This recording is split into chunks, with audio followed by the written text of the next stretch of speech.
قرآن میں حضرت آدم علیہ السلام کے متعلق 17 مرتبہ گفتگو ہوئی ہے اور 8 بار یا بنی آدمہ کے نام سے تذکرہ ہوا ہے۔ اب ہم اس جانب متوجہ ہوتے ہیں جس کا تذکرہ قرآن اور روایات اور مفسرین کی گفتگو میں ہوا ہے۔ اللہ تعالیٰ نے ارادہ کیا کہ اپنا ایک ایسا نمائندہ و خلیفہ بھیجے جو زمین پر حکومت کرے، کیونکہ اللہ تعالیٰ نے ہر چیز انسان کے لیے پیدا کی ہے۔ انسان کے اندر ایسی قدرت و لیاقت رکھی ہے کہ زمین پر خدا کی نمائندگی کر سکے۔ اللہ نے زمین پر انسانوں کے باپ اور اپنے نمائندے حضرت آدم علیہ السلام کی خلقت سے قبل اس انتہائی اہم موضوع کی خبر فرشتوں کو دی، تو فرشتوں نے ظاہری طور پر اعتراض آمیز سوال کرتے ہوئے عرض کیا، پروردگار، کیا تو کسی ایسے کو اپنا خلیفہ بنانا چاہتا ہے جو زمین پر فتنہ و فساد پھیلاتا ہے اور خون ریزی کرتا ہے؟ ہم ہیں کہ تیری تسبیح و تقدیس بجا لاتے ہیں، لہٰذا یہ مقام گناہ گار انسان کو کیوں دے دیا ہے؟ حالانکہ ہم معصوم موجود ہیں، ہمیں کیوں نہیں عطا کرتے ہو؟ اللہ تعالیٰ نے ان کے سوال کے جواب میں فرمایا، جو حقائق میرے علم میں ہیں تمہیں ان کی خبر نہیں ہے۔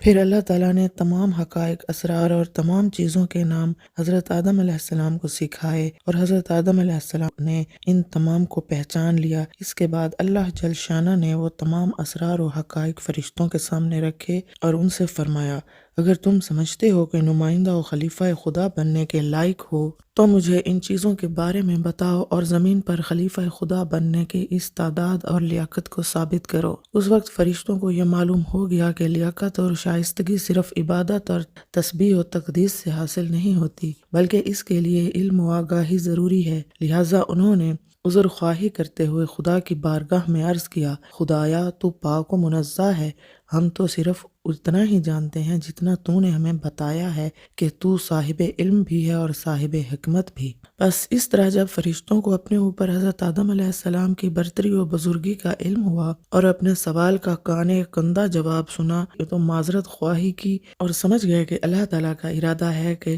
آدم نامی انسان کو پیدا کرے جو رشد و تکامل کا نمونہ اور تمام موجودات میں سے ممتاز حیثیت کا مالک ہے، اور اس کے وجود کو بنایا ہی اسی انداز سے گیا ہے کہ خلیفہ خدا بننے کے لائق ہے۔ حضرت آدم 2 جنبوں جسم و روح سے مزین ہے۔ اللہ تعالیٰ نے پہلے آپ کا جسم خلق کیا، پھر اس میں آپ کی روح پھونکی اور ایک کامل انسان کی صورت میں زندہ کیا۔ خلقت انسان کے بارے میں قرآن کی مختلف آیات اور گونا گون تعبیرات سے بخوبی استفادہ ہوتا ہے کہ انسان آغاز میں خاک تھا، پھر اس میں پانی ملا کر اسے گارے کی صورت میں تبدیل کیا، اس کے بعد وہ خاک بدبودار گارے میں تبدیل ہوئی، پھر اس میں چکناہٹ کی اور پھر وہ خشک ہو کر ٹھیکرے کی مانند ہو گئی۔ ان تمام مراحل کے درمیان کتنے سال کا فاصلہ ہے یہ واضح نہیں ہے۔ کتاب ادریس میں مذکور ہے کہ ایک دن حضرت ادریس علیہ السلام نے اپنے اصحاب کی طرف متوجہ ہو کر فرمایا، ایک دن حضرت آدم علیہ السلام کی اولاد اللہ تعالیٰ کی سب سے بہترین مخلوق کے بارے میں گفتگو کر رہی تھی۔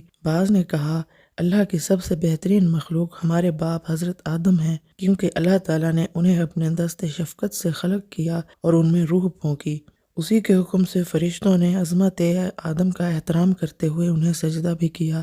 اللہ نے حضرت آدم کو فرشتوں کا استاد اور زمین پر اپنا خلیفہ قرار دیا اور لوگوں پر ان کی اطاعت واجب قرار دی ہے۔ بعض نے کہا نہیں، بلکہ اللہ کی سب سے بہترین مخلوق فرشتے ہیں جو کبھی خدا کی نافرمانی نہیں کرتے اور ہمیشہ اطاعت خدا میں مصروف رہتے ہیں، جبکہ حضرت آدم اور ان کی زوجہ محترمہ ترک اولیٰ کی وجہ سے بہشت سے نکالے گئے تھے، اگرچہ بعد میں اللہ تعالیٰ نے ان کی توبہ قبول کی اور انہیں ہدایت فرمائی، انہیں اور ان کی با ایمان اولاد سے بہشت کا وعدہ فرمایا۔ تیسرے گروہ نے کہا، اللہ تعالیٰ کی بہترین مخلوق حضرت جبرائیل علیہ السلام ہیں جو بارگاہ خدا میں امین وحی ہیں۔ بعض نے کچھ اور کہا۔ بات طول پکڑ گئی۔ ادھر حضرت آدم علیہ السلام اس مقام پر تشریف لے آئے اور اس بحث و گفتگو سے مطلع ہونے کے بعد یوں فرمایا، اے میرے بچوں، جو کچھ تم لوگ سوچ رہے ہو یہ سب غلط ہے۔ اس کے بعد فرمایا، جب اللہ تعالیٰ نے مجھے خلق کیا اور اپنی روح مجھ میں پھونکی تو میں اٹھ کر بیٹھ گیا۔ جو ہی میں نے عرش خدا کی طرف نگاہ اٹھا کر دیکھا تو میں نے اچانک انتہائی درخشاں 5 انوار دیکھے۔ میں ان انوار کی روشنی میں غرق ہو گیا اور خدا کی بارگاہ میں سوال کیا، اے پیدا کرنے والے، یہ 5 نور کون ہیں؟ خداوند قدوس نے فرمایا، یہ 5 نور اشرف المخلوقات اور میری رحمت کے دروازے ہیں۔ اگر یہ نہ ہوتے تو میں آسمان، زمین، بہشت، دوزخ، سورج اور چاند کو ہرگز پیدا نہ کرتا۔ میں نے پوچھا، پروردگار، ان کے اسماء کیا ہیں؟ اس وقت اللہ تعالیٰ نے فرمایا، عرش کی طرف نگاہ اٹھا کر دیکھو۔ جب میں نے عرش کی جانب دیکھا تو وہاں پر میں نے یہ نام لکھے ہوئے دیکھے: بار کلیتا، ایلیا، تیتا، شبر، شبیر۔ اس بنا پر سب سے افضل ترین مخلوق پنجتن پاک۔ حضرت آدم علیہ السلام کی جسمانی تخلیق کے مراحل نے انہیں اس مقام و مرتبہ پر پہنچا دیا کہ موجودات کی زینت اور مسجود ملائکہ قرار پائے۔ تکمیل بشر تب ہوئی ہے جب اس کے وجود خاکی میں اللہ تعالیٰ کی جانب سے روح پھونکی گئی۔ اسی روح کے سائے میں آدم علیہ السلام نے اپنے وجود میں فوق العادہ لیاقت و استعداد پیدا کر لی، اور اللہ تعالیٰ نے فرشتوں کو حکم دیا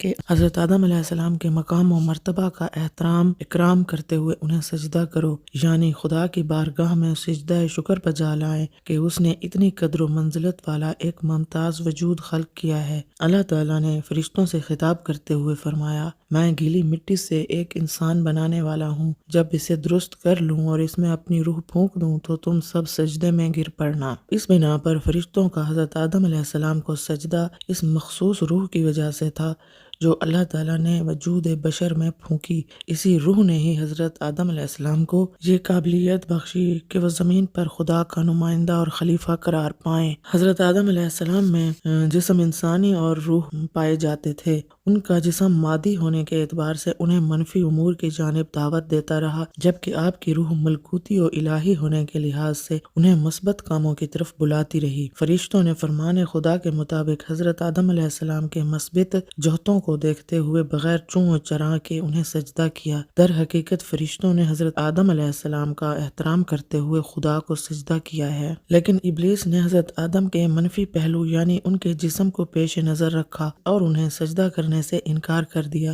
یہ بات درست ہے کہ یہ سجدہ حضرت آدم کو کیا گیا اور انہیں قبلہ بنایا گیا، لیکن یہ حضرت آدم کے ساتھ خاص نہیں بلکہ تمام انسان اس افتخار میں شریک ہیں، کیونکہ حضرت آدم کی ذاتی لیاقت و استعداد ان کی شخصیت کے یوں احترام کروانے کا موجب نہیں بنی، بلکہ ایسی لیاقت و استعداد تمام انسانوں کے اندر موجود ہے۔ روایات معراج میں نقل ہوا ہے کہ کسی ایک آسمان پر رسول خدا نے حضرت جبرائیل سے فرمایا، اے جبرائیل، آپ آگے کھڑے ہوں تاکہ ہم تمام انبیاء اور فرشتے آپ کی اقتداء کریں۔ حضرت جبرائیل نے جواب دیا، جب سے اللہ تعالیٰ نے ہمیں آدم کو سجدہ کرنے کا حکم دیا، اس کے بعد ہم کبھی انسانوں سے مقدم نہیں ہوئے اور نہ ہی ان کے امام جماعت بنے ہیں۔ جب حضرت آدم علیہ السلام نے دنیا سے رحلت فرمائی تو آپ کے بیٹے ہبت اللہ نے حضرت جبرائیل سے کہا کہ آگے کھڑے ہو کر حضرت آدم پر نماز جنازہ پڑھائیں۔ جناب جبرائیل نے جواب دیا، اے ہبت اللہ، جب سے اللہ تعالیٰ نے ہمیں حضرت آدم کو